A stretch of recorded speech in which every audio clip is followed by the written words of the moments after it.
Hey, what's up, everybody? It's Matt Johnson. We are back with another episode of Real Estate Uncensored. This is the place where you get actionable ideas, insight, and inspiration to turn your real estate career into a life of freedom. And thank God that we're not in person, because that might not be the only thing you get from Real Estate Uncensored if you come within 10 feet of Greg. Greg, how are you today?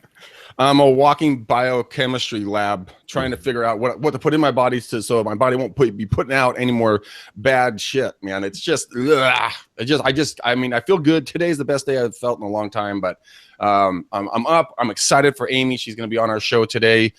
Just an absolutely amazing woman. We're talking off of air. So I have no rant, Matt. My rant is that I'm alive, and that is a bonus in my opinion. Well, good, because you can shut up for a second, because I have a rant. Wow. Okay. No, I'm just kidding. No, my rant is that I will be unable to join the podcast for the entire session, because at some point, inevitably, I'm about to get kicked out of my hotel room that I'm in. And Greg, you will have to officially take over and shut down the show. So for those of you, if you see me just literally shoulder roll out of my chair and like go sprinting out of the room, if you're watching this on video, that's what's going on. And then Greg will finish us out. But anyway, let's bring in Amy, and we're going to talk about how to sell 100% of your listings, and we have a ton of content to get into today, so I don't want to waste any more time. So first of all, Amy, kind of share with us, give us a 60-second overview of who you are, where you are, and what you do. Yeah, so I'm Amy Broghamer. I've been a realtor for 12 years. I live in Cincinnati, Ohio, and I also service the Northern Kentucky area, which is just over the river. And I've been a realtor, again, for 12 years. Started focusing on the listing side of my business back in 2008, 2009. I have a really small team, just myself as the listing specialist, and I have a buyer's agent, and then we have a director of operations. And we're selling 100% of our listings. In 2016, our average days on market is 7. Our list to sale ratio is 99.5%. And so far this year, we've sold 100% of our listings. So we're really excited to share that with the world and give everybody some tips on how they can do the same thing. So 99.5% of the time you're selling your properties for the list price or higher, I'm assuming? 99.5 is the list to sale ratio. So most of the time we're getting full price, maybe a little under, maybe a little over. Okay. Now, is it a pricing structure? I know we're going to dive deep into this, but is it a pricing structure? Is it a mindset when you go into it? What's one of those quick little tips you can give everybody and show everybody, hey, this is one of the reasons why I kick so much ass? It's not only just pricing it right, because there's a value that a home is worth, but it's also strategy and thinking about online strategy and how you can price it properly so that you're getting more buyers for the property, and then those buyers are going to compete for that property, and hopefully you'll go into multiples, and that's how you keep that value high and strong. That's awesome. That's awesome. Go ahead, Matt. Well, there's one thing, a component of this that I wanted to get into right off the bat, if you don't mind, Amy, us going a little bit out of order in terms of questions, but I want to cover something that's really a quick hit, high value thing up front in the show. And then we'll take a step back and kind of dive into your story and some of the bulk of the content. Let's talk about time management. Yep. So you do all this working Monday through Friday, 8 to 4:30. So first of all, you're a superwoman that have some sort of magic powers. You're clearly a sorcerer of some kind. So just kind of take us through real quick. What does your average daily schedule look like where you're packing all this in? Yeah, I mean, really I have 2 boys, 4 and 6. And I started becoming a listing specialist right before my 6-year-old was born. And I realized that if I wanted to have a life and if I wanted to, be happy with things, I had to compartmentalize my time. And I also quickly realized that I couldn't work at home with all the screaming and yelling in the background. So it forced me to be between that 7:30 and 4:30 period. So I leave work every day at 4:30 or before, so that I can be home and we can have dinner as a family. And that's just something that we decided when we had kids that we were both going to do. Really it starts from the moment that we talk to a client that's considering selling, and we give them, we're the leader when, somebody's coming to us for help. We're the leader. So we say, let's start this process with a phone call. I have these following times available. What would work for you? And all the times that I'm giving them are between, 8 and 3 Monday through Friday. So I start that process very early.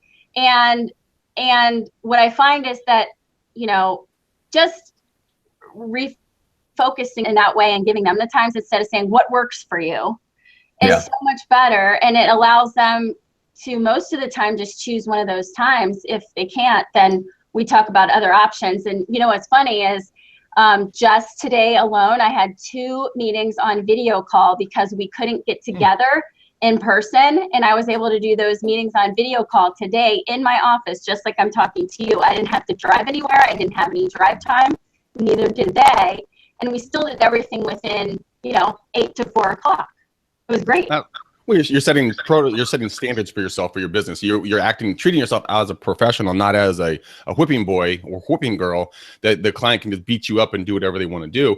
You're setting guidelines. Going, look, this is how I run my business. What works best for you? Because people have a uniquely interesting way of following guidelines once they're laid out for you. I mean, like your 2 kiddos. I mean, you don't let them go willy-nilly all over the place. You set guidelines for them, and they adhere to those guidelines.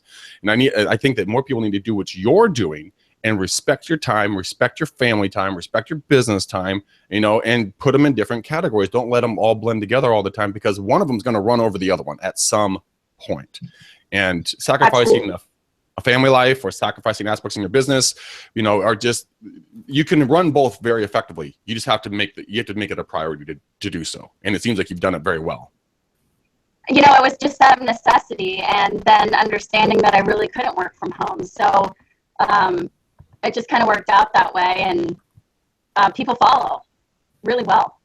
Oh, they follow extremely well. I mean, I always joke about the fact that when I got into the business, I would always joke around and tell people, hey, man, you can get a hold of me 24/7, 365. If my phone isn't work, if I don't pick up my phone, then it's either out of batteries or asleep. On either case, as soon as it's back up and running, or I'm back up and running, I'll get out in touch with you as soon as possible. People literally just took advantage of me and did that. So it's So Amy, how did you start? Because I'm sure you started off as a traditional agent. You know, I'm available all the time and call me anytime, and we think that's part of the competitive advantage. Although that gives us exactly 0 advantage over everybody else that says the same thing. So how do you start to make the transition from your clients expecting you to be there all the time to you being there between the hours of 8 and 4:30? You begin at the very beginning of the relationship, and you set the expectation, and you let them know, you know.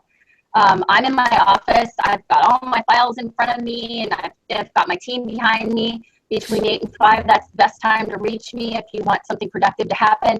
Otherwise, I will get with you, you know, immediately the following morning. And I always just make it very clear. And the first question I get from agents when I say I do this is, well, what if you get an offer? Well, certainly, if I get an offer that needs to be addressed immediately, we'll do that. But what I found is that you can also compartmentalize that a little bit in the way of, say there's an offer that comes across after 5 o'clock. I'll prepare my clients that, you know, if I get an offer after hours, I'm going to email you the terms of that offer just so that you guys can let that absorb and understand that. And if we have the opportunity, let's just plan a call the next morning at 8 o'clock so we can go over it after you guys have had a chance to kind of let that settle. And there's no reason to negotiate an offer at 10 p.m. at night after 2 people been working all day long and, you know, have just run around with a million sports and activities. They're clearest in the morning, and that just helps them understand that we'll talk the next day. Will I do it at night if we need to? Yes. But I know that it's very rare, and I'm okay with that if it happens, but it's very, very rare that will happen. Okay, cool. Hey, Amy, so we're getting quite a bit of breaking up, just like poor internet quality or poor connection. So can you do me a quick favor? Hop off of the Hangout, hop back on. While you're doing that, me and Greg will mention your website. We'll mention a couple of things on our end. Just literally hang up and then click that same link in the email and come back in. That usually fixes that stuff. So we'll see you in a second. So for everybody else, if you're listening or watching this, just go to amybsells.com. That's Amy's website for the real estate business. So it's AMY, B as in boy, and the word sells, SELLS.com. amybsells.com. And then for us, check us out at McDanielRealEstateSystems.com. You can see our two things. Greg's favorite scripts are there, and you can download those for free. It's got all the video links to where I had Greg actually go through each script, and that way you can hear the phrasing and the tonality. And then we've got our high-tech, high-touch real estate farming system there as well. Mm-hmm. All right, so Amy, let's do a quick test run of that. And see how it sounds on your end. How's it going? Can you hear me? Much better. So much better. Crystal clear. Okay, awesome. Woo! All right, so let's kind of start here. Amy, give us a sense that you mentioned that you got into business 12 years ago. This is before you had kids. Give us a sense of what your business was like and kind of how it's evolved. I know you weren't always a listing specialist, and how did you make that transition? Well, I was doing 45 or so transactions a year by myself before I had kids. And I mean, it's just a job that I really love and a passion. And at one point, I kind of hit a wall and realized that I couldn't do it all, and it was too much. And I decided that the best way for me to compartmentalize my time at that point was to have a buyer's agent come on and handle all the buyer stuff, and me focus on listings, because I know that fundamentally listings are the most important part of a real estate business. It's the part you can control the most. It's the part that can cost the most money. So I decided to start focusing on the listing side of the business a few years in, and it was the best decision I ever made. And I've had a buyer's agent ever since, and it's been a great way to become a specialist for her and for me. Yeah. Did you find the transition difficult? You know, going from buyers and sellers, and then you were maybe probably just buyers when you started, to actually make that full transition into being a full listing agent. And what was that transition like, and how long did that take? So I have a hard time with giving up control and delegating, as I'm sure most people do. And you know, the most important thing to me when I hire someone for my team, the top two things are, number one, above all, is that they have absolute integrity. And that is the most important thing. And number two is that they care more about the client than the deal, and they give extreme customer service. So I knew when I found the right fit for the buyer's agent that I was comfortable with them working with my clients. It was just me getting used to delegating. And I created a whole training program for my buyer's agent, and I just started giving it up. And it was the most liberating thing in the world for me when I realized that I didn't have to do showings anymore and drive people around in my car and all that. So I got a better car. I didn't have to have a buyer agent car anymore. And it took me, I would say, about 4 to 6 months for a complete transition, but I did hire experienced buyer's agents, so that was a bit helpful. And it cost me, I think the first year, with the way that I had the split, it cost me $55,000 to have that buyer's agent, but I did not work an evening or a weekend, and it was the most fascinating thing ever. It was worth the money for me to do that. Oh yeah, 100%. And the reason why I was asking is that I know that I've been a buyer's agent for 17 years, going on 18 years. And I absolutely love it. I love being out with buyers. I don't like sellers. Buyers are way more fun. No doubt. Way more fun. Yeah. More fun. That's why I wanted to know why you did the transition, because you get paid the same on either side, but you've obviously found a way that you're selling 100% of your listings. And I think a lot of people, as we go into more in this conversation today, a lot of people get afraid of the conversation they're going to have with the seller because they're fearful of the outcome. They're attached to the outcome already. Do you find yourself not attaching yourself to the outcome? That's how you can have this real life, honest to God conversation with them about pricing, timing, terms, expectations, the whole nine? Absolutely. Fundamentally, one of the reasons why I feel so confident about, becoming detached from the outcome is the most important thing I ever did in my business was I hired someone to help me get a budget together so that I wasn't living paycheck to paycheck, and I had a reserve. So that established my confidence and literally blew it out of the water so much, knowing that I didn't have to do every deal that came across my plate because I had the money in the bank. And that alone just totally took me in another level. And then furthermore, it's a mutual interview process when you're thinking about listing a property. And I make sure I let my clients know that right up front, because sometimes the best listings you take are the ones that you don't take. So true. And so true. the pain involved in that is just not worth it to me. Yeah. So when I pre-qualify a lead or a listing lead, I'm actually looking to disqualify them as soon as possible throughout that process. You're like, how much do you suck? What level do you suck at? How quickly can I uncover that level of suck? All right, well, let's start. I want to start with this kind of at the beginning of the process with the rapport building, because it's an interesting thing to me to be able to ride that line to where you obviously want to build rapport with a new potential client, right? And we're always, we're nice people. We want to be nice and we want to have a good conversation and stuff like that. But you're also looking for that level of where they're not compatible and screening out the wrong people. So how are you starting off that process, building rapport with a new client while still having that kind of that detachment from wanting to take them on regardless?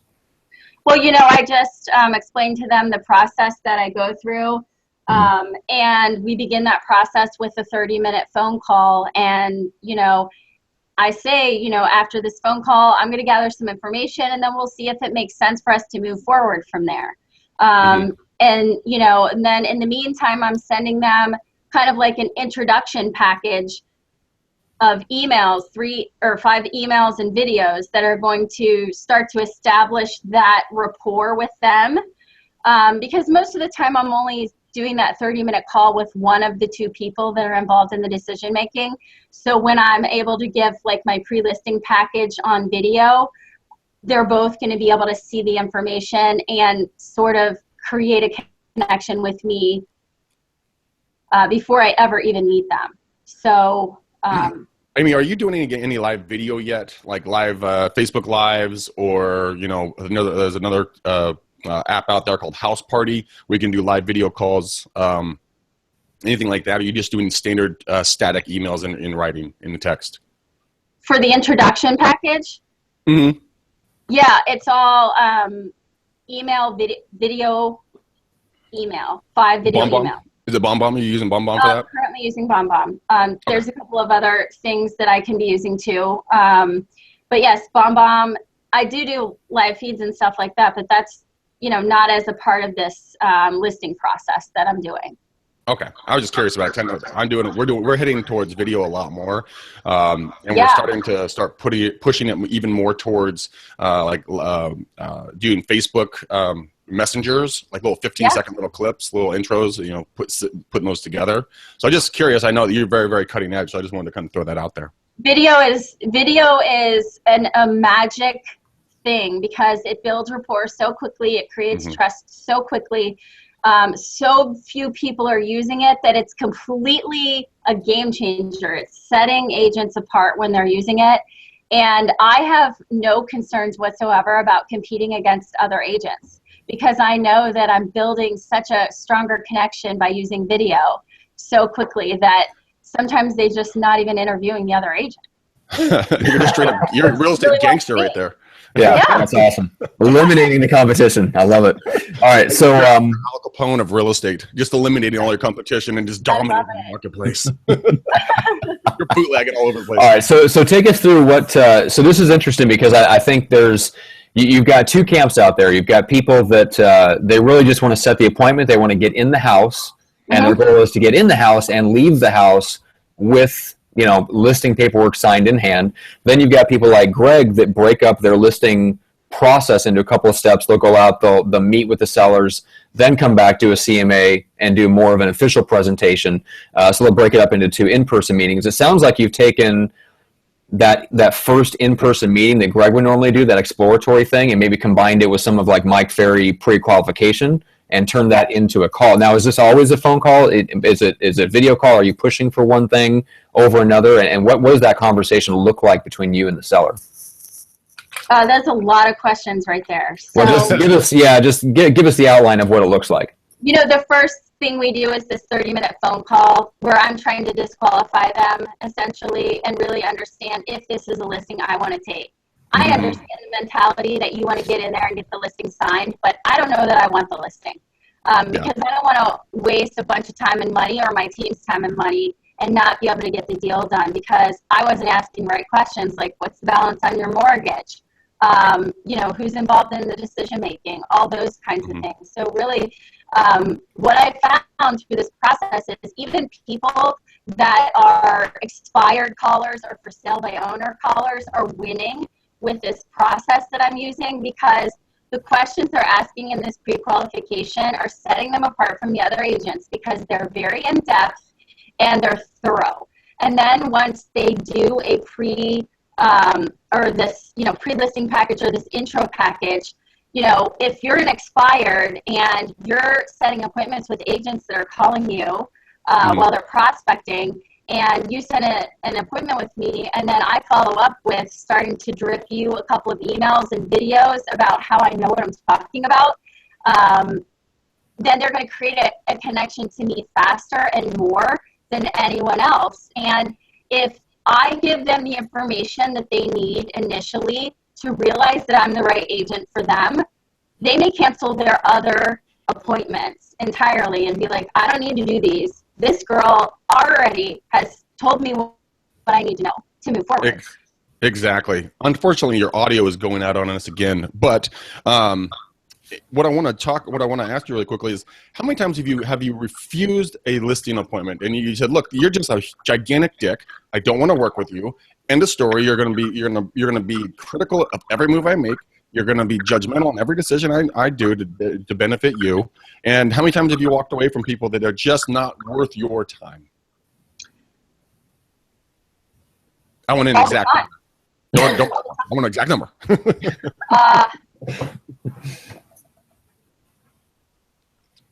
I can't say, but I can tell you that I always do the phone call, and if I can't get through all the questions, I'll just say, you know, this doesn't sound like a fit for me.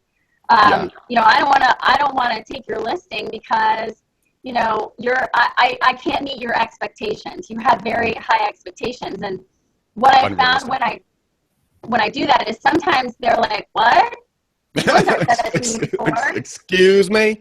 And then they're like, well, what's unrealistic about what I'm saying? And so sometimes I get a 50-50 chance I can turn them around.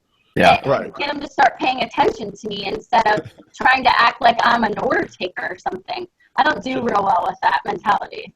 Yeah, it makes two of us on this one. Just a slight little pop right across the face. I'm like, pay attention, sir. You're being rude. You know, like your kiddos. I mean, you got to keep people in check. And guys, a reason why I keep pounding on this is that it's so critically important to remember that you are a professional. This is a profession. This is not a hobby for all of you guys that really take it seriously. And the people that are going to be working with you, they need to recognize that. They need to understand the fact that you are a professional, and you deserve and demand the same level of respect of any other profession out there. You don't go into your dentist and kind of like, I don't need this, I don't need that. You're into your doctor, you're like, do I really need all those? Are you sure about that? Why don't we just cut down your payment a little bit? Or do I have to pay that whole huge prepay? No. Be respected into the level that you deserve.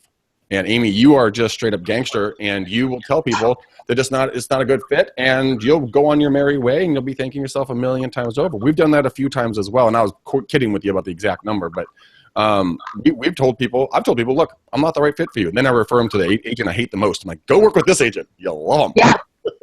Awesome. Oh, it's vengeance. I get paid for having them work with someone that's absolutely deplorable. It's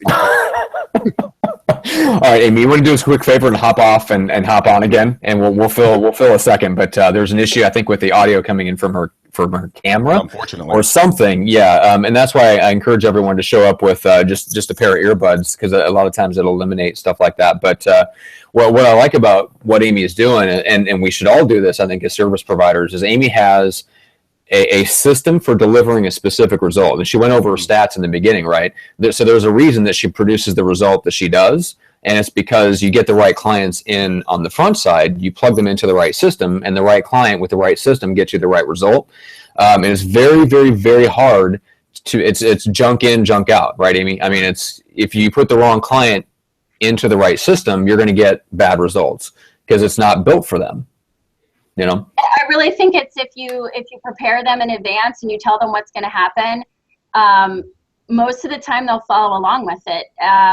Very few people do I kick out, but it's just the really hard-headed people. Most people will follow you if you demonstrate your value up front. Yeah. Yeah. They the old saying is tell them what you're going to tell them, and then tell them what you told them.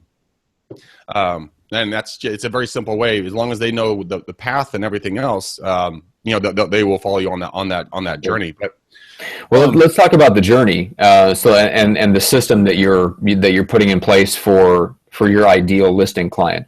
So what does that look like in terms of just give us kind of the broad brushstrokes, and then we'll maybe dive into some details. But essentially, what is the system that you feel like produces the result of selling 100% of your listings?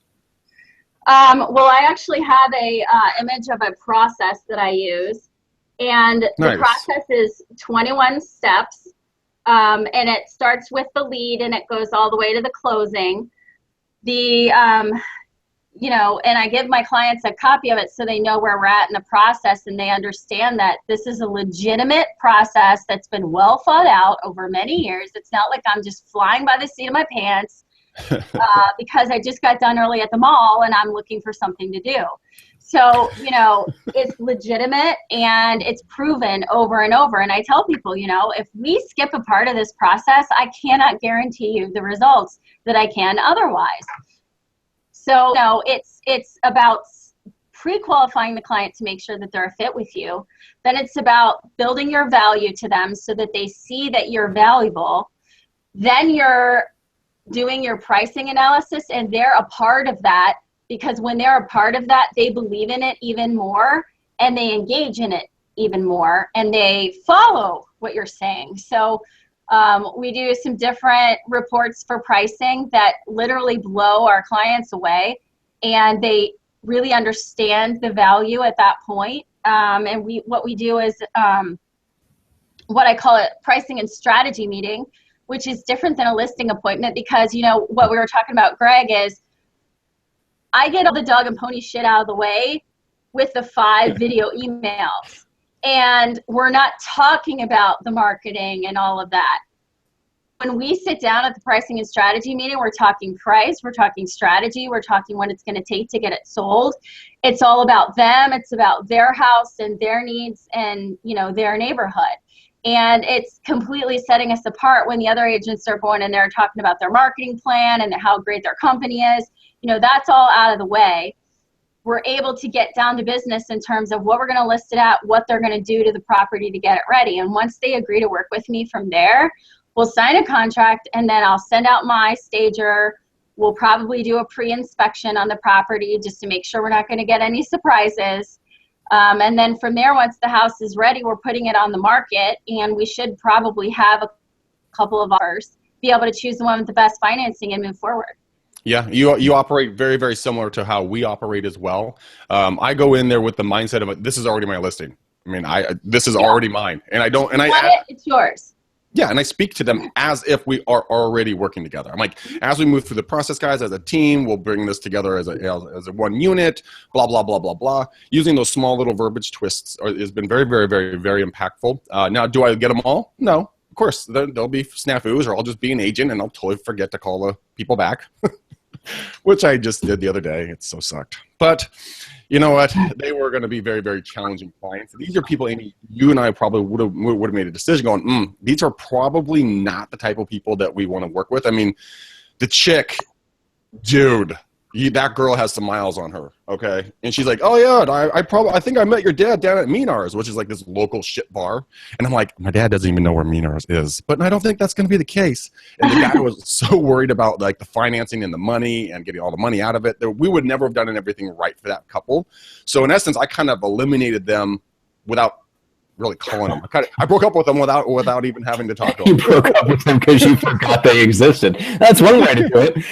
Oh my gosh. You are not that important. Okay, but anyway, going back to the attitude. So because you've set yourself up because of the videos going out. Now, let me ask you this, Amy. How are you enforcing or persuading, convincing, cajoling, whatever word you want to call it? How are you ensuring that they're really getting the videos and that you're getting the full effect of them watching the videos before you show up for the pricing and strategy meeting? Well, one of the last questions in my pre-qualification phone call is, I'm going to be sending a series of 5 video emails, and it's really important that you take a look at those and watch those before we meet. Will you have time to do that before our meeting? And I get them to say yes, and I check a box when they say yes. So if they choose not to do that, it's okay if they don't do it. I just assume that they don't care that much about that part of it, and they're going to maybe just listen to whatever I say. That would be the best. Listen to everything I say. That's it. Understand. Yeah, and if they're that anal about it, they'll watch every single thing, and they'll have a list of questions, and they'll know right away what's their personality profile. But you know, the email system that I use allows me to see if they've watched it or seen it or opened it. So I don't really ever go back and look. I just assume that they're going to do what I ask them to do. And if they bring up a question that was covered in that, I'll say that was covered in one of those emails. I can resend that to you. Look, I don't have to reiterate the same thing, same verbiage, sir. Go watch the video number 3. I mean, listen, all right, so that's interesting. You know how hard it is to find a way for 3 people to physically be in each other's presence at the same time? It's so hard to get an appointment. I'm not wasting my time on something that you could have already done. Straight gangster. That's awesome. Like I don't give a shit, sir. Go watch the video. Stop being yourself. I gotta. Oh man, that's funny. All right, I love it. That's awesome. All right, so so you go into the pricing and strategy meeting. You've already had like a pre-qualification conversation with them. Then they're getting the videos in the meantime. Then you show up, and then at that point, it's mostly about the pricing of the home. And then the marketing strategy in the sense of when's it going on the market, you know, how are we going to position this and all this stuff. So give us an idea of what that, since it is a little bit different from a listing consultation, what does that typically look like for you? Well, that's funny. I just did 2 of these today. And so this is my agenda for a pricing and strategy meeting. And it basically starts with a recap of the phone call that we had, just reminding them of the reasons why they were calling me and their priorities, their big why for selling. So we can just address that all together and remind them of that. And then we talk about, so I end up sending them 2 emails before this meeting that I'm asking them to look at, and they're listings. One email is a group of properties like theirs that have sold, so they can see what they look like and what they sold for themselves on their own time. And then I send them a list of listings that they would be competing with in the market once they go on the market, so they can see what those look like and what they're priced at. A lot of times they can come to the conclusion of what their home would be priced at after being honest with themselves and looking at those 2 emails. So we talk about those 2 emails. I give them an idea of what I think the price range should be. I've got a number of market reports that I go over. I have this thing called a pulse report that shows them if the appreciation is up or down in their certain area. We do a great report with showing time called a target market analysis, and it shows us where the showings are happening in their zip code, like what price point, so it can help me kind of strategically find the price that's the buyers are looking. Yeah. Is ShowingTime at showingtime.com? Is this a website? Is this part of your MLS? What is that? ShowingTime is a showing service, actually, a scheduling service.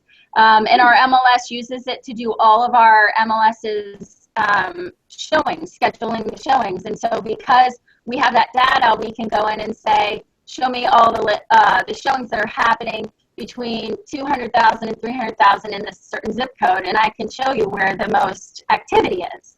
Wow. And we're in Silicon Valley. We don't have anything close to that. That sucks. Well, showing time's available everywhere. It's something you can choose to use as an individual agent for yourself or your team. She's just saying that they use it MLS wide. Oh, I know. I'm just pitching that MLS. They suck. Yeah, but you can use showing time. Anyway, all right, Amy, can you do us a favor? Hop on, hop back off and on again, because we started to lose you there. But anyway, so the showing time. So you can see the essentially what's going on. And I was talking with who was it? Well, a couple of guys. I don't know if it was Mike LaFido who was talking about this in the luxury context, or if I was talking with Aaron Wittenstein about this. But they were kind of getting at the same thing. That you want to look at where the showings, like where the activity is taking place. That way you can show the seller really what's going on the ground, and help them kind of come to their own conclusion essentially on what their price strategy, what it should be. Amy, we're talking about like essentially it sounds to me like you are, to the best of your ability, setting them up to come to the same conclusions that you would come to as an agent in doing the behind the scenes research. You're almost leading them down that same mental progression, right? And it's facts. It's all based on facts and legitimate numbers. It's not pulling a number from the sky. Yeah. Mm-hmm. So yeah, because I think that's where most of the resistance comes from, right? They're here. You come in, you make a declarative statement of, no, the market says this, but they don't see any of the research that led you to this. Their research, whatever that, it may be their neighbor and their house down the street, but that tells them this because they haven't seen any of the supporting statement. And unfortunately, psychologically, you're making like this declarative statement, and then you're trying to back it up with proof. They've already decided to stop listening. They're already running through the scenarios of, I can't make this happen because that doesn't give me the down payment, then I blah, blah, blah, blah. Like their mind's already spinning. They've already decided, well, this is... And they might be comparing you to Aunt Eileen, who got her license in 1978, who feels like their home is worth $50,000 more. Well, we know she sucks.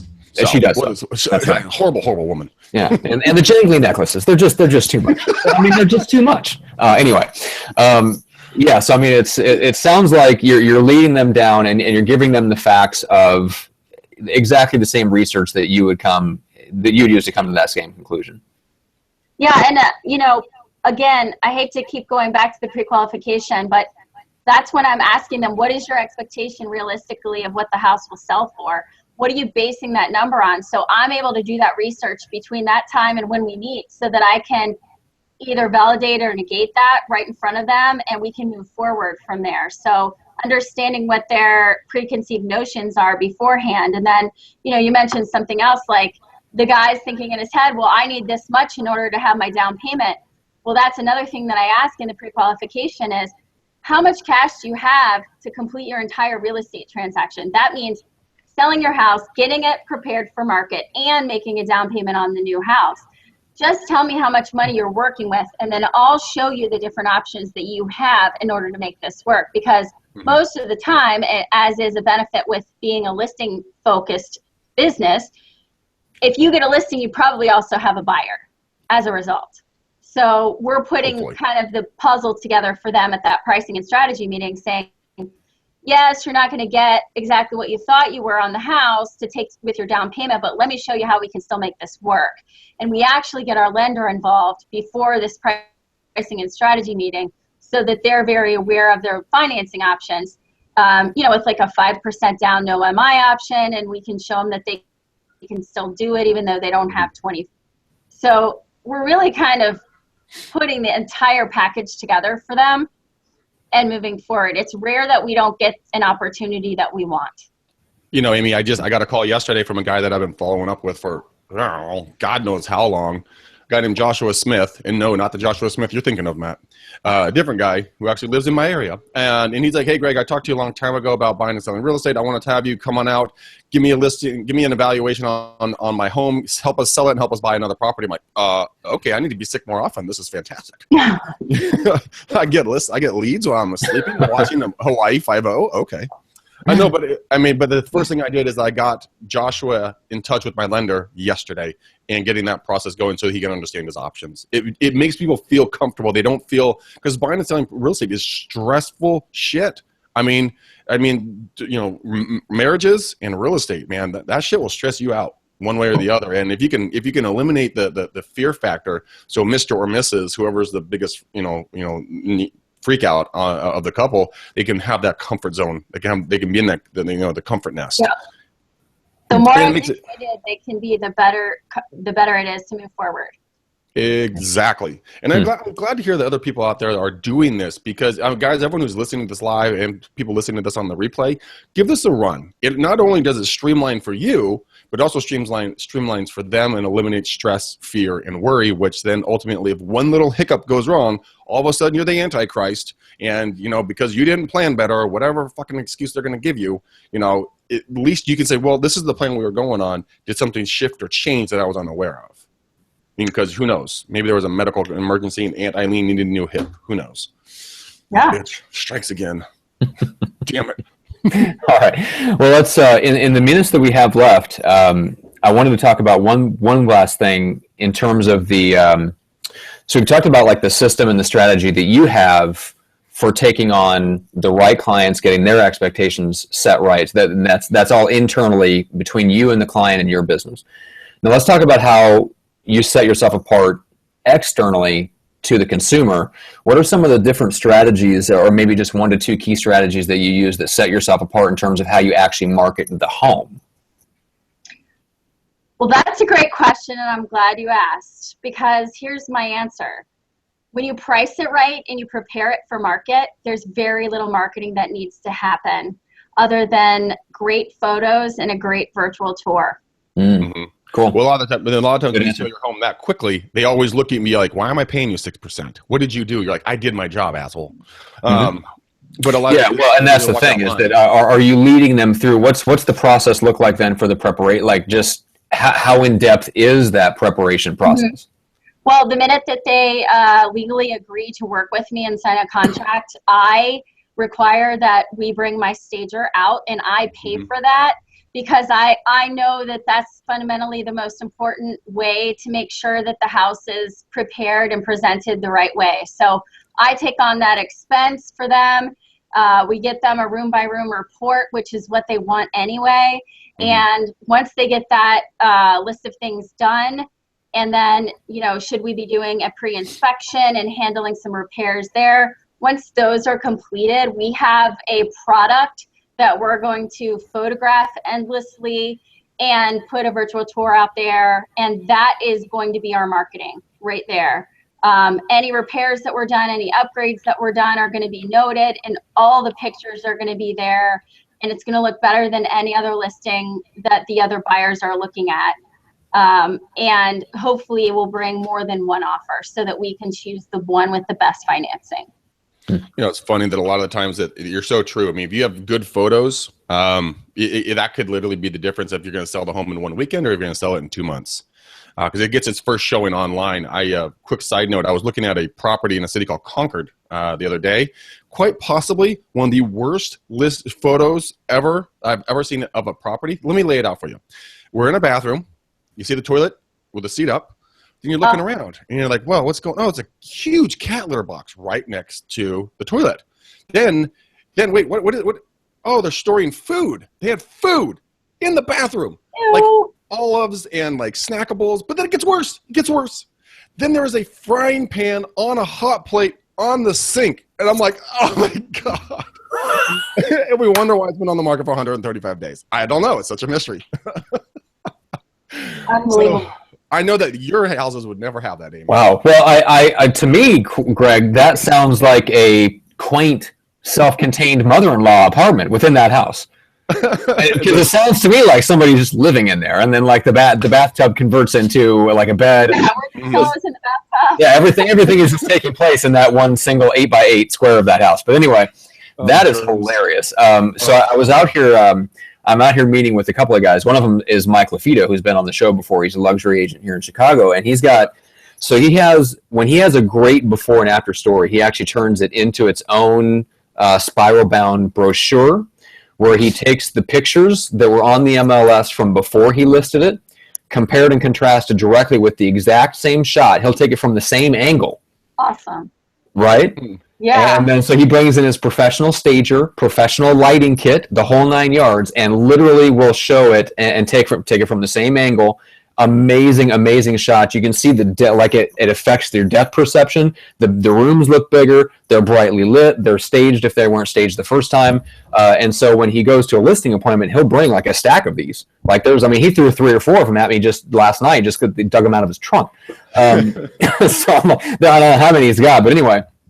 So he'll basically take him through and he'll say, look, this is the power of photography. Yeah. If you can make it's amazing how agents have the ability to make a really nice home look like crap by just not doing their job. And so that was a very powerful. So that's an idea. Like if you're taking expired listings to separate yourself by showing visual examples of how you are different and how much of an impact that makes, because that will silence all objections of, I don't want to get rid of that. I don't want to move that around. I don't want to paint that wall. You know what I'm saying? It destroys that. And you know, the other thing is when you're looking at what buyers want, the number one thing they want is photos, photos, photos, photos. Yeah. Mhm. That's Lots of them from every angle. Yeah.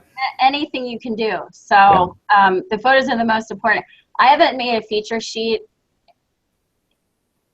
in 8 years. Wow. I haven't. Wow. You know, you put the picture in, and then you write the copy, and then you have to print it out, and then you have to fill it up in the house. I don't do that. We just sell them. I say, in the beginning, I was like, oh yeah, we'll put the feature together. But most of the time, they don't arrive until after we sell the house anyway. And then, you know, then I just stopped making them because it was like too much work, and it wouldn't come until after we already had it sold. So then I just stopped. All right. That's funny. Now, are you also trying to, are you driving like physical traffic through a certain window? Are you holding like a major open house type event? Are you limiting showings to a certain window of time? Anything like that? No, I don't do open houses either. With the right price, you have enough traffic to get serious buyers. You don't need to do the open house. And I also believe that a virtual tour is a 24-hour open house. If you do it really well, what they need to know. Again, when you have it priced right and you have it prepared right, it sells itself. Yeah, it does. You put it on the MLS, and the serious buyers will make an offer very quickly. It's really easy. You know, one of my favorite scripts, and I don't know how we can build this into you what you do, is do you carry a high number of listings at times? Or do you carry kind of a medium to lower number of listings? Very low, because I just list it and sell it and list it and sell it. Okay, so this script will work perfectly for you. If they ever go like, well, how many listings do you have? I heard this one time, and I actually shot back and I used this in real life, and it worked beautifully. Then I'm like, well, we have about 5 listings right now because we're in the practice of selling homes, not collecting them like baseball cards. That's what I'm saying. We're not like the agent down the street who's stacking them up like cordwood. All right, Amy. Beautifully. Oh man! All right, so Amy, you're putting together, or you have put together, like a whole course that kind of really goes into depth on all these different points. So I already gave out your general real estate website where people can kind of connect with you and send you referrals. But how do they connect with you to learn more about the course and kind of stay on top of that? Sure. Well, one of the things that I'm offering is, what I found is when I tell people about these intro videos, they want to see them. Yeah. So if anybody wants to see my first video, they can go to amyb.com/video, put in your information there, and I'll send you my intro video that goes out anytime I get a listing lead, and you can see what that looks like. In terms of the class, it's an online course. It's 7 weeks. I teach you everything I possibly can think of that I've used or I know, that's going to help you get your listings not only sold, but sold faster, bulletproofed, so that you can create the type of statistics that I have, and then you can turn your business into more repeat referral type stuff. When you have those numbers, it's really easy. So the online course is, again, 7 weeks. There's at least 13 hours of recorded material. There's like 15 or 16 documents. You get like a copy of this that you can rebrand, all kinds of things like that, extra videos and interviews. And you can find that at amyb.com/more information or more info. And that's the website that we have it on, or you can just buy it at amyb.com/buy. And that's pretty self-explanatory. Yeah. To learn from my 12 years of pain and learn it in 7 weeks for way less money than I spent figuring it out over 12 years. That learning curve just got really short. We like short learning curves. Oh, God, yeah. A couple of quick shout outs on my side, Matt. One is going to be going to talent prospecting guys. If you guys want an ISA that will literally just set appointments for you, he does circle prospecting. He'll call through your leads, call through your database. They're incredible. They're just starting out, so there's no website or anything. Contact me, 915-1978 is my cell, or hit me up on Facebook Messenger and I'll get Philip's information over to you. They're running a special right now that take $1,000 off your first month. So yeah, this guy crushes it for me. And then Bernie, dude, we had an epic McDaniel challenge. So good to talk to him. Matt, he has effectively is volunteering the information. He willingly binge watches us on a nightly basis, 3 to 4 videos on a nightly basis. So Bernie, thanks for reaching out, man. I really appreciate it. Judy, got to meet you down in LA, so really at the expo. Great to talk with you. We're gonna get some time to talk soon. Dustin, good to talk to you, man. Always had a good time talking with you. And then this coming week, if death does not come to my front door again, I will be having James Shelby, who's an agent out of the San Diego areas, Temecula to be exact. But we're going to get him on, and we're going to do a Blue Jeans Into the Live group, guys, and we're going to talk about what he's doing in his neighborhoods and how he's becoming so successful. So we have a lot of good stuff coming down the pipe. Awesome, guys. And if you're not already a member of Lead Gen Scripts and Objections, that is not our group. It is Aaron Wittenstein's group, who's a good friend. You should go join it immediately, post-haste. Stop watching us right now and go join it. And we will approve the request. But anyway, I'm in a little bit of a loopy mood today, obviously. All right. So with that said, make sure to subscribe on YouTube, iTunes, and Stitcher. For more information on Amy's course, it's amyb.com, as in Broghamer, so B as in boy, amyb.com. And check us out at McDanielRealEstateSystems.com. We've got all of our stuff there, and we've got more episodes coming up next week. Obviously, I will be in the saddle in our regular location. Hopefully, Greg will be feeling well and will be in his regular location, and all will be well and right with the world again. Well, we can't promise that. We'll definitely do our best. All right, you guys. Hey. That's right. Anyways, I love you guys. We're out of here. And tell a friend about what we're doing out here, guys. Help us help more people. Until then, we love you, and we'll talk to you soon. Bye-bye.